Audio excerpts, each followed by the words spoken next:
فقلت استغفروا ربكم إنه كان غفارا. معاشر المسلمين والmuslimat rahimani wa rahmakumullah. Marilah senantiasa kita memuji dan bersyukur kepada Allah Azza wa Jalla atas berbagai limpahan kenikmatan dan rahmatnya kepada kita semuanya, sehingga pada pagi hari ini Allah Azza wa Jalla mudahkan kita semuanya untuk bisa berkumpul di salah satu taman dari taman-taman surga.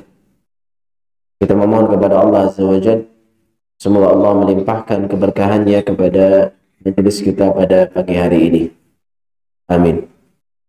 Salawat dan salam senantiasa kita panjatkan kepada Nabi kita Muhammad sallallahu alaihi wasallam, kepada keluarganya, para sahabat, dan orang-orang yang setia mengikuti tuntunan beliau hingga hari kiamat kelak. Kaum muslimin wal muslimat rahimani wa rahmakumullah. Pada pagi hari ini kita akan membahas tema yaitu langkah-langkah setan dalam menghancurkan manusia. Pembahasan ini pada asalnya adalah diambil dari perkataan Ibnu Al-Qayyim rahimahullah yang beliau sebutkan di dalam kitab Madarijus Salikin.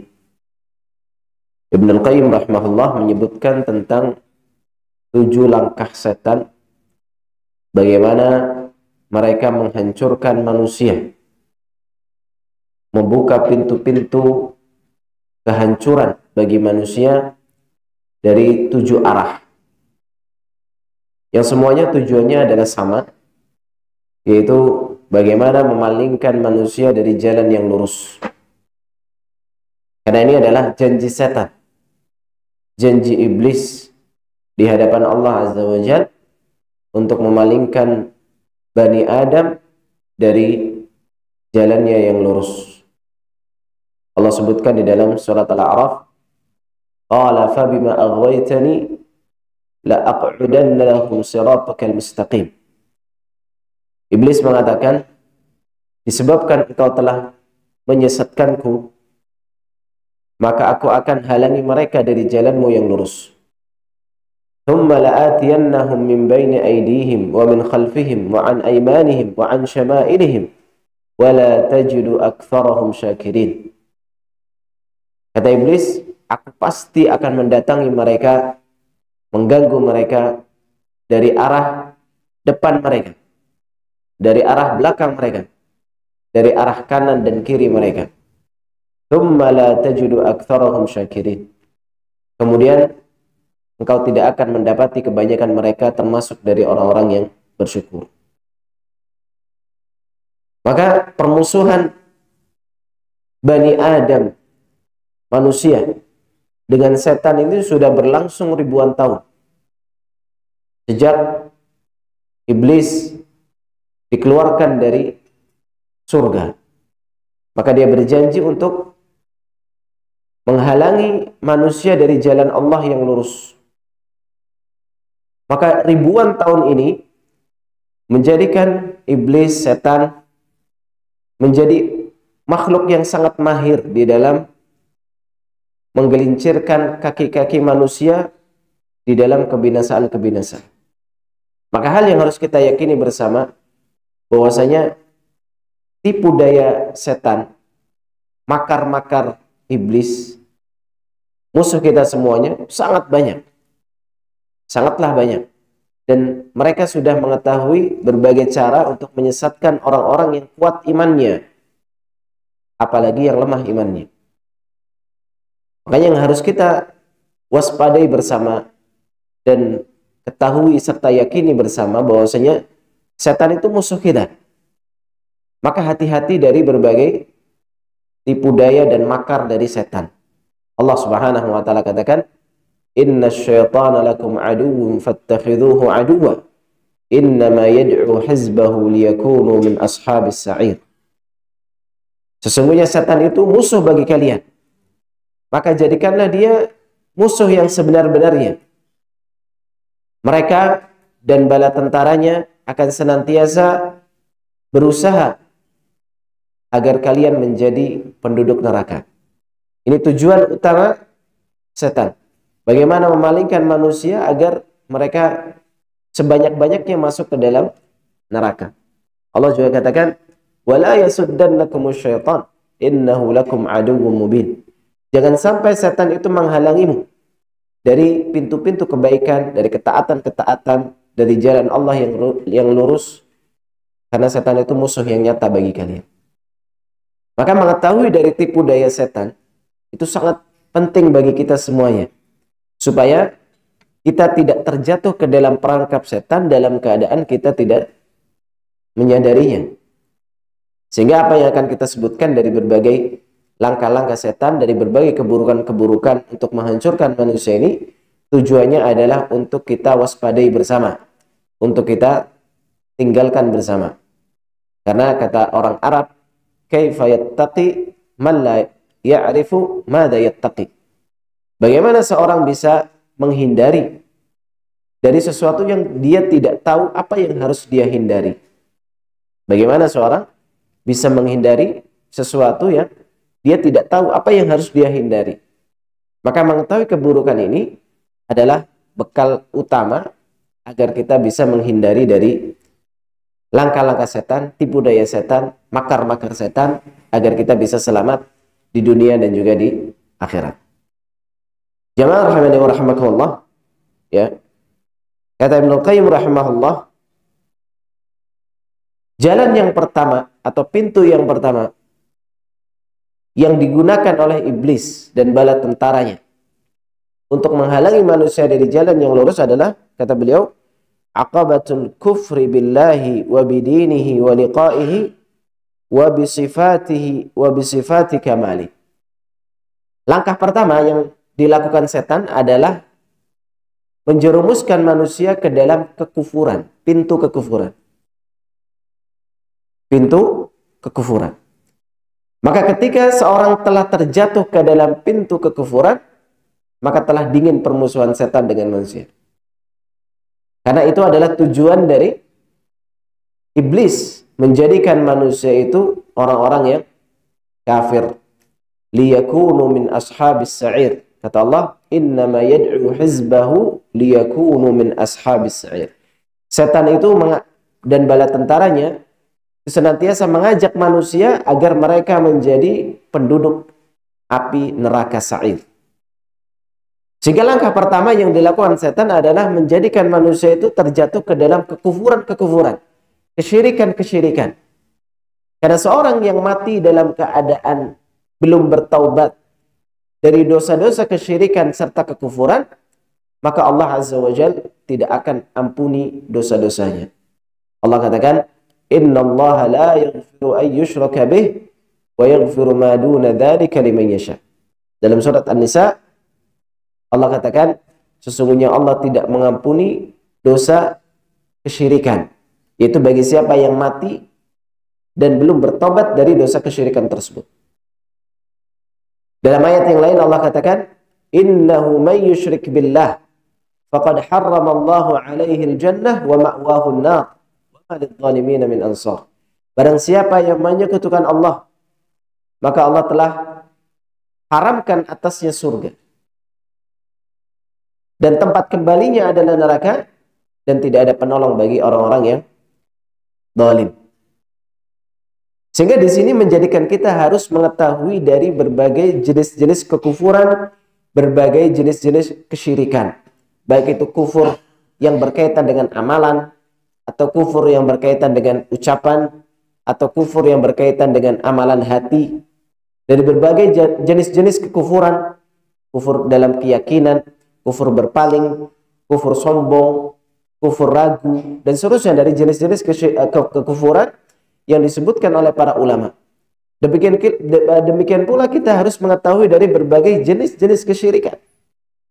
Dari kesyirikan-kesyirikan yang akbar, kesyirikan-kesyirikan yang asghar, kesyirikan yang jali, yang nampak, kesyirikan yang khafi, yang tidak nampak.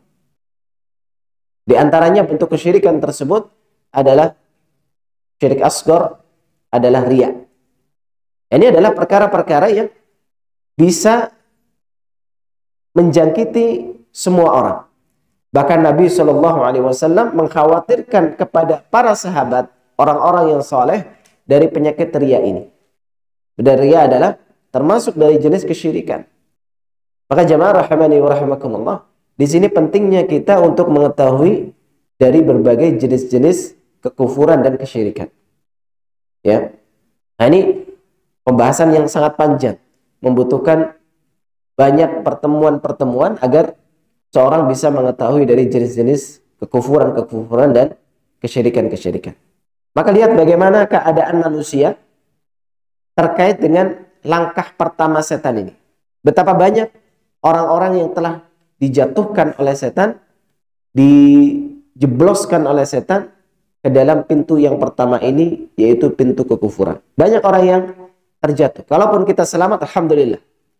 Namun setan punya jalan yang berikutnya, punya pintu yang kedua untuk menghalangi manusia dari keselamatan di dunia dan juga di akhirat. Kata Ibnu Qayyim, wal aqabatu tsaniyah wa hiya aqabatul bid'ah. Imma bi'tiqadi khilafil haqq alladhi arsalallahu bihi rasulahu wa anzala bihi kitabah, wa imma bita'abbudi bima lam ya'zam bihi Allah min al-awda'i war rusumil muhdatsa fid din. Jika seorang selamat dari pintu kekufuran, setan tidak berhasil menjerumuskan orang tersebut di dalam pintu kekufuran kesyirikan, maka setan menjerumuskan ke dalam pintu yang kedua, yaitu pintu kebid'ahan. Pintu kebid'ahan. Dan dosa bid'ah ini adalah di antara dosa yang paling disukai oleh iblis dari seluruh jenis kemaksiatan. Karena orang yang berlaku bid'ah, para pelaku bid'ah itu, mereka melakukan kesalahan, namun mereka menyangka sedang melakukan kebaikan-kebaikan. Sehingga yang mereka lakukan dari berbagai kekeliruan, dari berbagai kebid'ahan, mereka sangka itu adalah sebuah kebaikan-kebaikan. Sehingga sangat sulit bagi pelaku kebid'ahan itu untuk taubat. Karena mereka menyangka mereka sedang mengerjakan berbagai kebaikan-kebaikan, kecuali jika Allah Subhanahu wa taala berikan hidayah. Maka setan sangat menyukai pintu kebid'ahan ini. Karena menjadikan pelakunya itu akan sulit taubat. Terus-menerus di atas kebid'ahan tersebut, ya, sehingga sulit untuk bertaubat kembali kepada Allah Azza wa Jalla. Berbeda dengan pelaku kemaksiatan. Pelaku kemaksiatan itu, dia tahu melakukan kemaksiatan itu dosa. Seorang yang berzina, semua orang tahu zina itu haram. Meskipun pelaku zina pun, dia tahu kalau yang dia lakukan adalah sebuah haraman, kemaksiatan. Pelaku minum khamr, peminum khamr, mereka juga sadar dan tahu bahwasanya apa yang mereka lakukan itu salah. Sehingga cenderung lebih mudah untuk bertaubat kepada Allah Azza wa Jalla. Berbeda dengan para pelaku kebid'ahan. Akan sulit untuk kembali kepada Allah karena mereka menyangka apa yang dia lakukan adalah sebuah kebenaran, sebuah kebaikan. Kenapa harus berhenti? Nah, maka ini yang disebutkan oleh Ibnu Qayyim rahimahullah, di antara langkah setan menghancurkan manusia adalah menjatuhkan mereka ke dalam kebid'ahan-kebid'ahan. Dan biasanya kebid'ahan ini disebabkan oleh seorang yang semangat beramal namun kurang di dalam ilmu. Dia semangat beramal tapi kurang di dalam berilmu. Maka menjadikan dia melakukan dari berbagai kebid'ahan-kebid'ahan. Padahal seorang yang melakukan suatu perkara bid'ah yang dia anggap sebagai suatu ketaatan atau ibadah, maka pada hakikatnya ibadahnya tertolak dan tidak diterima oleh Allah Azza wa Jalla. Nabi SAW mengatakan, "Man 'amila 'amalan laisa 'alaihi amruna fahuwa rad."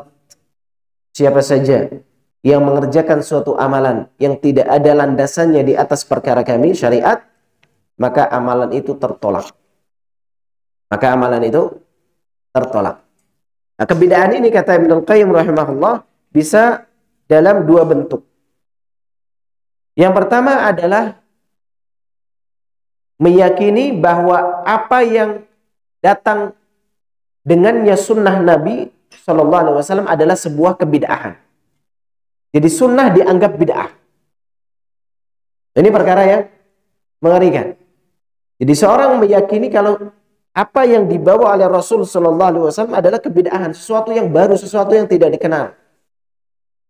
Ya, contoh di zaman sekarang di antara kaum muslimin ada yang menyangka menyeru kepada tauhid, melarang dari kesyirikan adalah sesuatu yang baru, sesuatu yang bid'ah,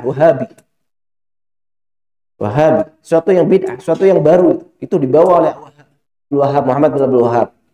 Padahal itu adalah apa yang dibawa oleh Rasulullah Shallallahu Alaihi Wasallam, memperingatkan kesyirikan dan menyuruh manusia ke dalam peribadahan hanya kepada Allah Azza wa Jalla. Bukan suatu kebid'ahan.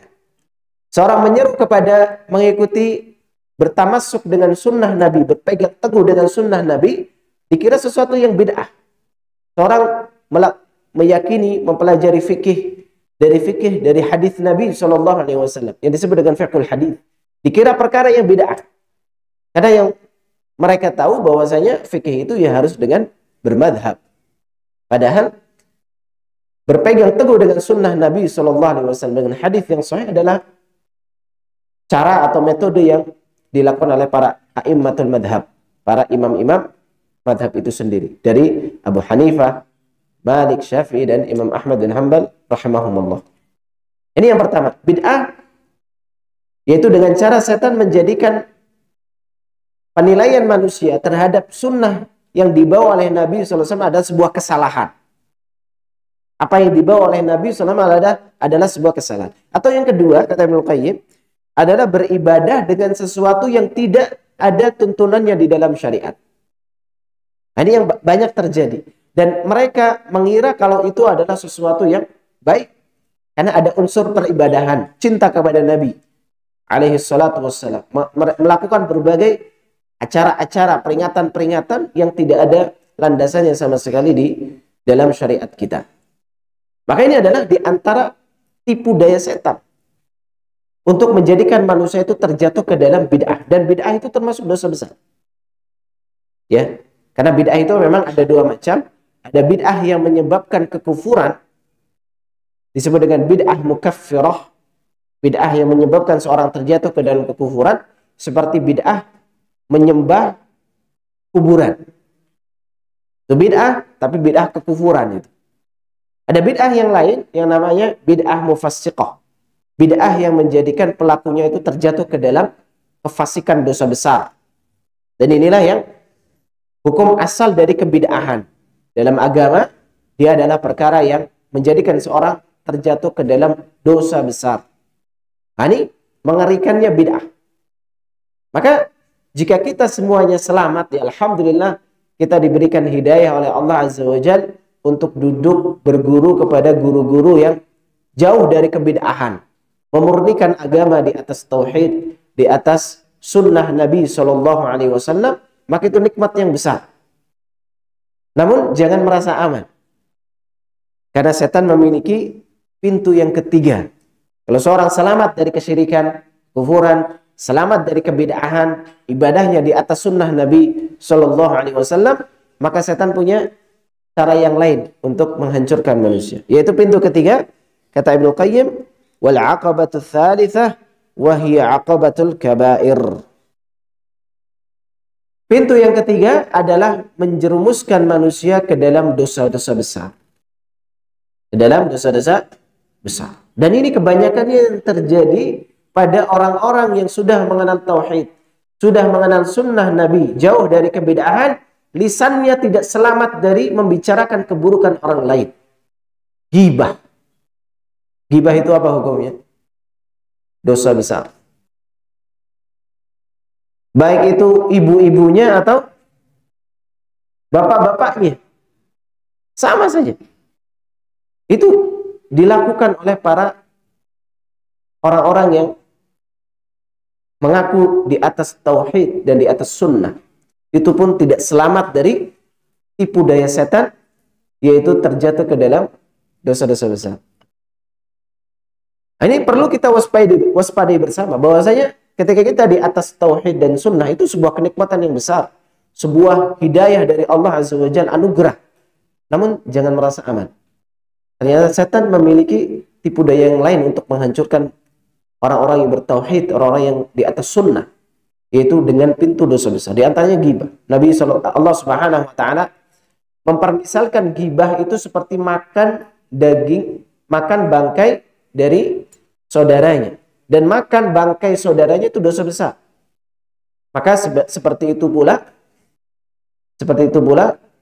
ghibah. Allah katakan, "Wala yaghtab ba'dukum ba'dha. Yuhibbu ahadukum an ya'kula lahma akhihi maitan fakarihtumuh." Dan jangan kalian saling ghibah. Apakah kalian menyukai makan daging bangkai saudaranya sendiri? Apakah kalian tidak merasa jijik? Ini dalil disimpulkan oleh para ulama mengambil kesimpulan tentang hukum ghibah, yaitu dosa besar.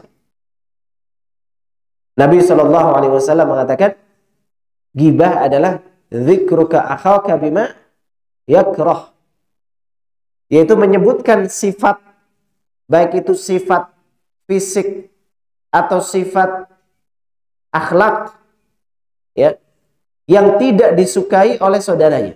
Artinya kalau dibicarakan saudaranya tidak suka, itulah namanya apa?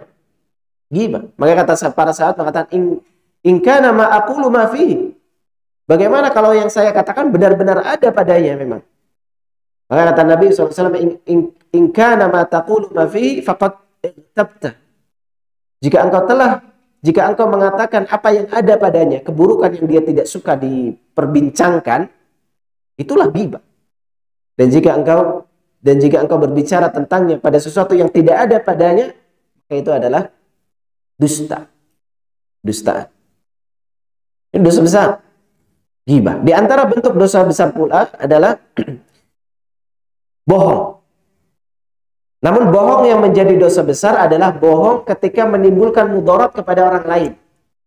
Bohong yang menimbulkan apa? Mudarat kepada orang lain. Dan ini juga banyak dilakukan oleh orang-orang yang sudah ngaji. Istilahnya ngaji tauhid dan ngaji sunnah. Dia dusta dan memudaratkan orang lain kedustaannya itu. Seperti contohnya dalam jual beli. Ya, betapa banyak para ikhwan, ya, para akhwat, ummahat itu jual beli tapi dusta di dalam jual belinya, sehingga menyebabkan kemudaratan bagi orang lain. Jual beli apa saja lah yang menjadikan orang lain terjatuh ke dalam kemudaratan karena dia dusta. Jual beli mobil, jual beli motor, jual beli HP, jual beli baju, ya, yang dia tidak jujur di dalam jual belinya tersebut, menjadikan orang lain terjatuh ke dalam kemudaratan. Ya, akhirnya bukan akad mudharabah, tapi mutadharabah, saling pukul-pukulan. Banyak sesama ikhwan, banyak pinjam uang, lalu afwan modalnya. Kalau ditagih afwan terus, afwan lagi dan afwan lagi. Dan dia dusta di situ. Dia bilang afwan tapi anaknya beli HP baru. Nah, itu kedustaan yang menjadikan orang lain termudaratkan adalah dosa besar. Ya. Dan banyak dari dosa-dosa besar yang berkaitan dengan hati sombong, merasa lebih hebat dari orang lain. Ini banyak juga terjadi pada orang-orang yang sudah ngaji tauhid dan ngaji sunnah. Dia merasa lebih tinggi, merendahkan orang lain, al-kibr. Ya, merendahkan orang lain dan menolak kebenaran. Itu banyak terjadi.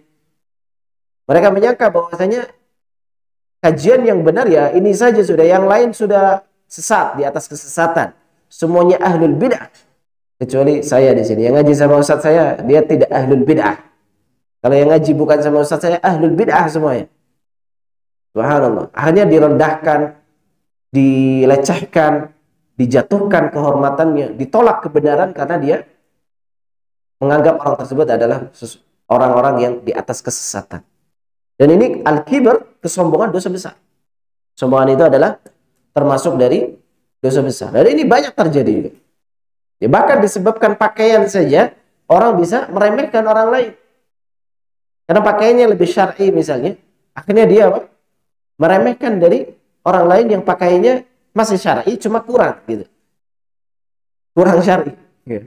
Syar'i cuma belum sempurna gitu. Ya kalau yang pakai cadar alhamdulillah sempurna. Kaos kakian gitu. Tapi jangan sampai meremehkan kepada orang-orang yang belum sempurna misalnya.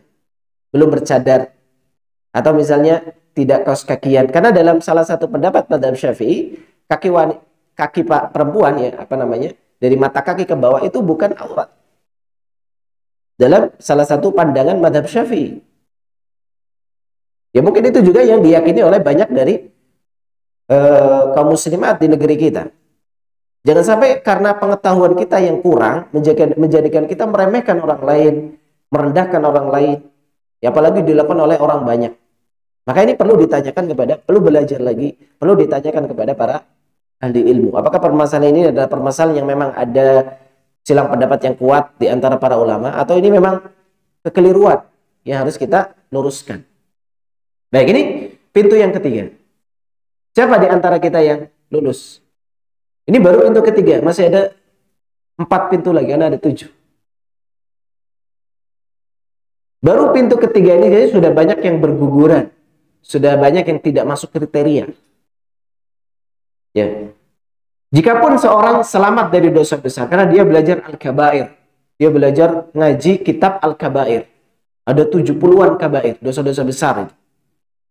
Ya, bahkan sebagian para ulama menganggap 100 lebih dari dosa-dosa besar. Harus kita ketahui itu supaya kita bisa menghindari dari dosa-dosa besar tersebut.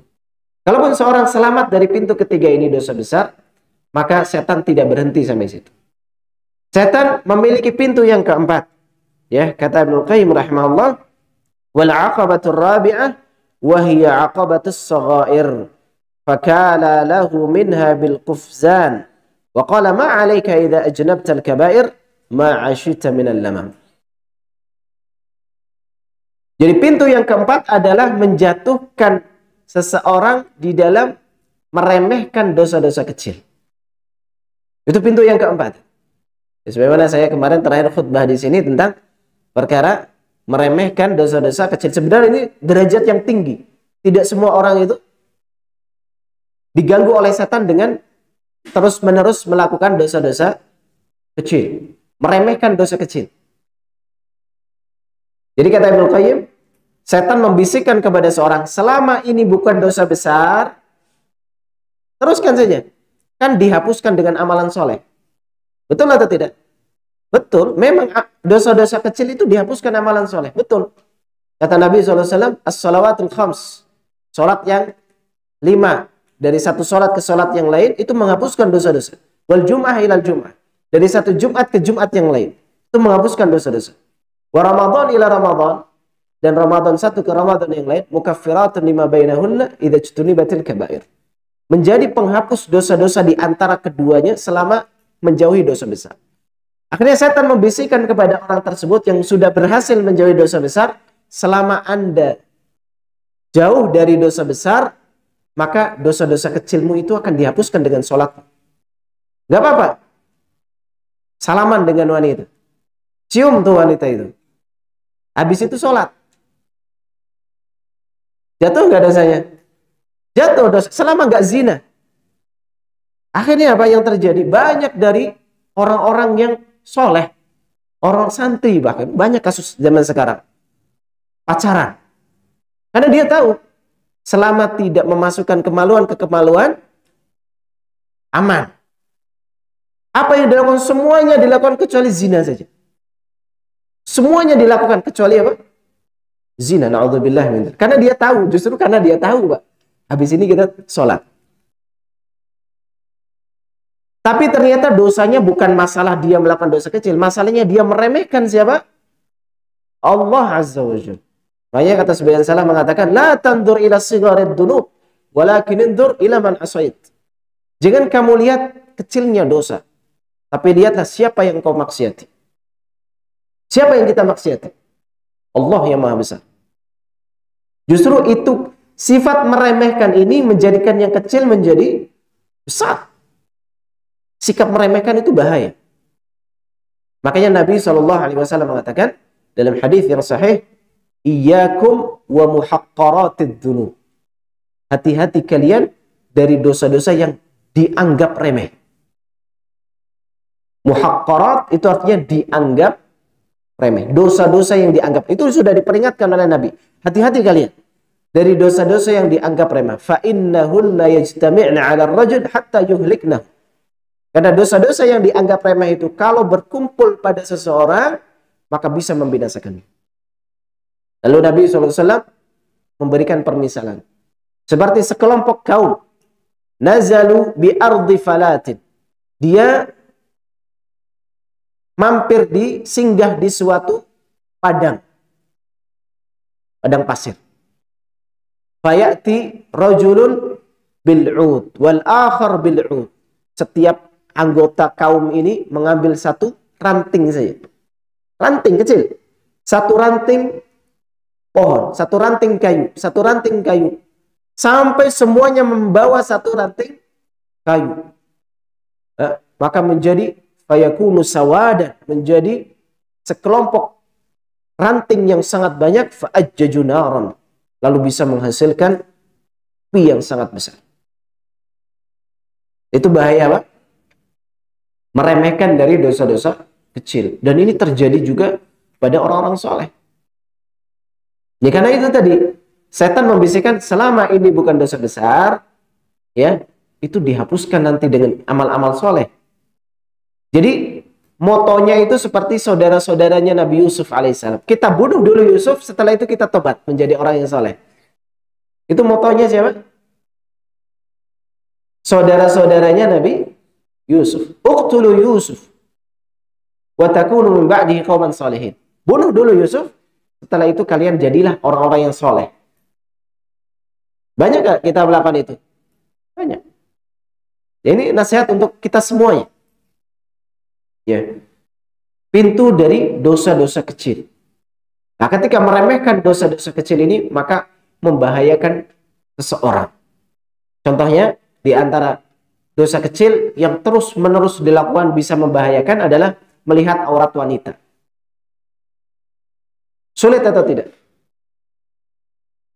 Sangat sulit. Ya, kalau bahasa Jember, wangel. Wangel. Kita baru keluar rumah saja lihat wanita tidak pakai kerudung. Ya memang pandangan pertama itu apa? Dimaafkan. Kalau tiap hari juga lemah juga iman ya Pak. Lumayan juga ya, tetangga gitu. Mana rumput tetangga katanya lebih hijau. Berat, di zaman sekarang sangat berat. Menjaga pandangan, kecuali yang Allah Subhanahu wa taala selamatkan. Maka banyak-banyak minta pertolongan kepada Allah dan perbanyak taubat. Ya, belum lagi tadi berjabat tangan dengan wanita yang ajnabiyah, yang bukan mahram. Ya sudah dianggap biasa juga di zaman sekarang. Ya, bahkan sebagian wanita menganggap tidak pakai kerudung itu sesuatu yang biasa, padahal itu perkara yang besar di sisi Allah Azza wa Jalla. Ya, dan seterusnya dari berbagai dosa-dosa besar yang ada di sekitar kita, yang bahkan bisa jadi kita sendiri sering melakukannya.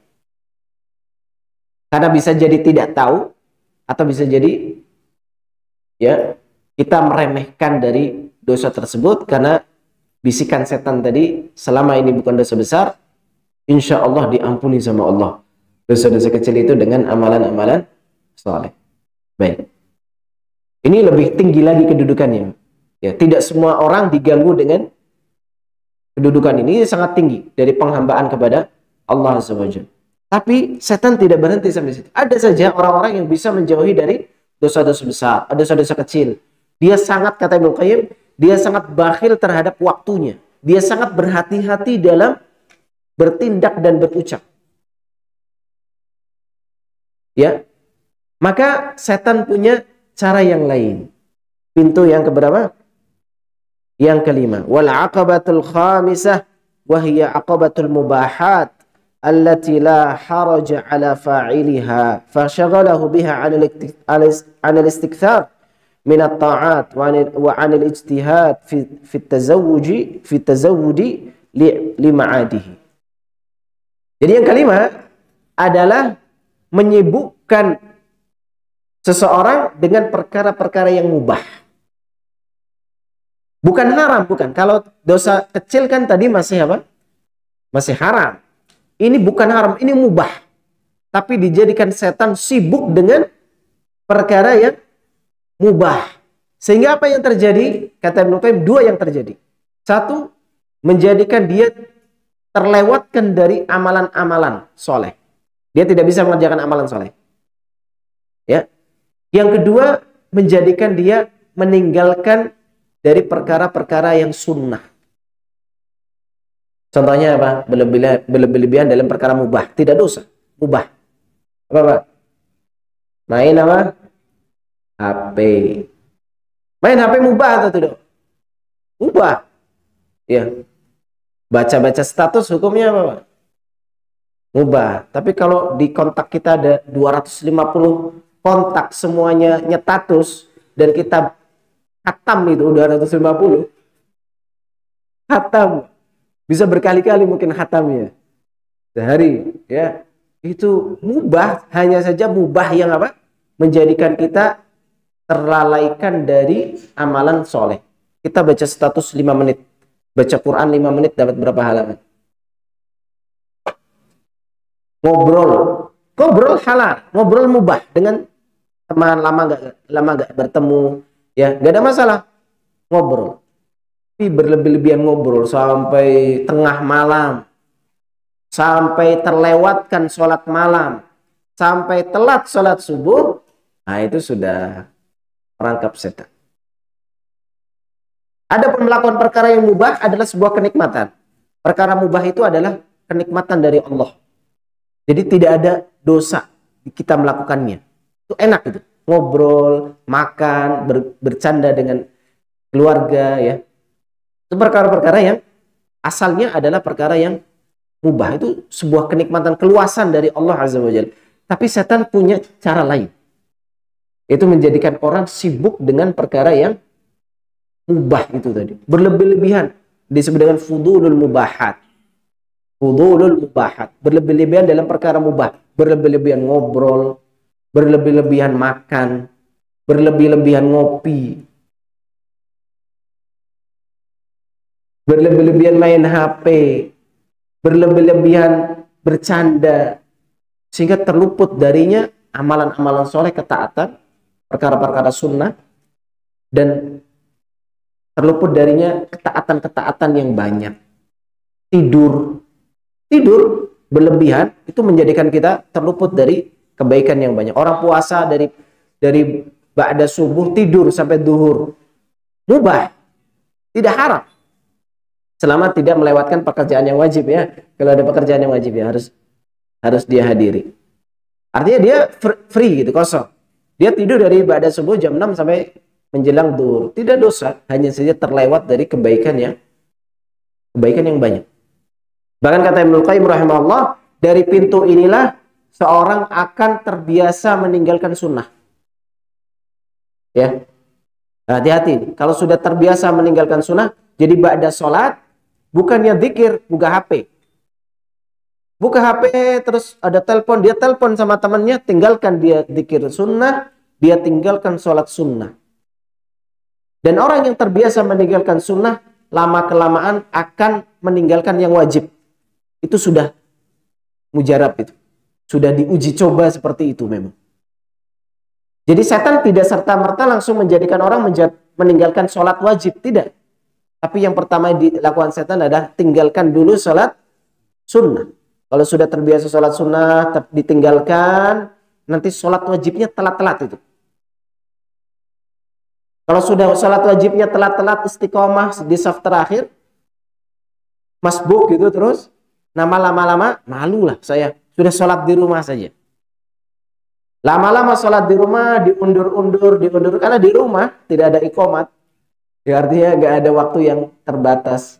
Akhirnya dia lama-lama undurkan sholat, diakhirkan sholat, akhirnya apa? Sudah lewat waktunya belum sholat. Tanpa ada udzur.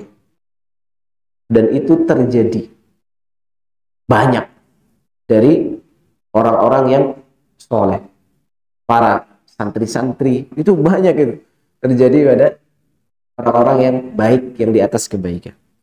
Baik, berikutnya Yang keenam, kalau tidak berhasil juga ini, jadi dia sangat hati-hati dari perkara mubah. Hati-hati dari perkara mubah. Jangan sampai berlebihan ini. Kalau sudah agak lama, berhenti, stop. Saya izin, saya pulang dulu. Kalau ngobrol sudah kelamaan, bismillah, saya izin, saya ada urusan di rumah. Supaya tidak kelamaan dari perkara mubah. Ya. Maka setan punya pintu yang keenam. Ya, kata Ibnu Qayyim, wal aqabatus sadisah wa hiya aqabatul a'malil marjuhah al-mafdhulati minat ta'at. Fa'amarahu biha wa hassanaha fi 'ainihi. Jadi yang keenam adalah menyibukkan seseorang dengan ketaatan yang kurang afdol. Jadi dia di atas ketaatan, hanya saja setan berusaha supaya dia mengerjakan ketaatan yang kurang afdol. Jadi motonya setan itu, slogannya setan itu, kalau tidak bisa menjatuhkannya kepada keharaman, ya, maka jatuhkan kepada ketaatan tapi yang kurang afdol. Yang kurang apa? Afdol. Contohnya apa? Ini saya sering lihat sendiri ya, kita lah semuanya. Orang yang pergi umroh di Masjid Nabawi, di Masjidil Haram, yang mana sholat di Masjidil Haram 100.000 kali lipat lebih baik ya daripada sholat di lain selain Masjid Nabawi. Masjid Nabawi berapa? 1.000. Tapi apa yang dilakukan mereka kalau di masjid? Baca Quran. Baik atau tidak? Baik. Utama atau tidak? Utama. Tapi ada yang lebih utama. Apa itu? Sholat. Ya. Dan sholat sunnah termasuk, menurut pendapat yang lebih kuat, sholat sunnah itu termasuk ke dalam keutamaan tersebut. Karena Nabi SAW mengatakan sholatun nakirah. Maka semua sholat masuk. Bahkan sebagiannya sibuk dengan apa? Al-baik. Ngantri. Beli oleh-oleh baik atau tidak beli oleh-oleh baik? Hadiah. Wah, kalau baik, gak ada masalah. Insatnya kalau dioleh-oleh. Insya Allah. Tapi apa? Tapi dia terlewatkan dari amalan yang lebih utama. Amalan yang paling utama ketika di Masjid Nabawi, Masjidil Haram itu apa? Misalnya di Masjid Nabawi, dia sholat tentunya. Sholat itu paling utama. Perbanyak sholat di situ, mumpung di sana. Ya, sholat sunnahnya kita perbanyak di situ. Dari setelah terbitnya matahari sampai duhur itu kan boleh sholat. Sholat sunnah mutlak. Berapa rakaat terserah.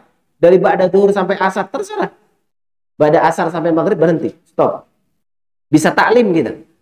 Karena menuntut ilmu di Masjid Nabi itu senilai jihad fisabilillah. Khusus bagi Masjid Nabi saja. Ya, ba'da maghrib sampai isya kalau ada kajian. Kalau tidak ada sholat sunnah lagi. Ba'da isya lagi sampai malam, sampai pagi bisa sholat sunnah. Fullkan di situ. Namun sayangnya banyak dari kaum muslimin yang melakukan amalan yang utama tapi meninggalkan amalan yang lebih utama, dan itu termasuk dari perangkap setan. Termasuk dari perangkap setan. Karena orang sudah umrah itu hawanya, atmosfernya itu atmosfer apa? Ibadah.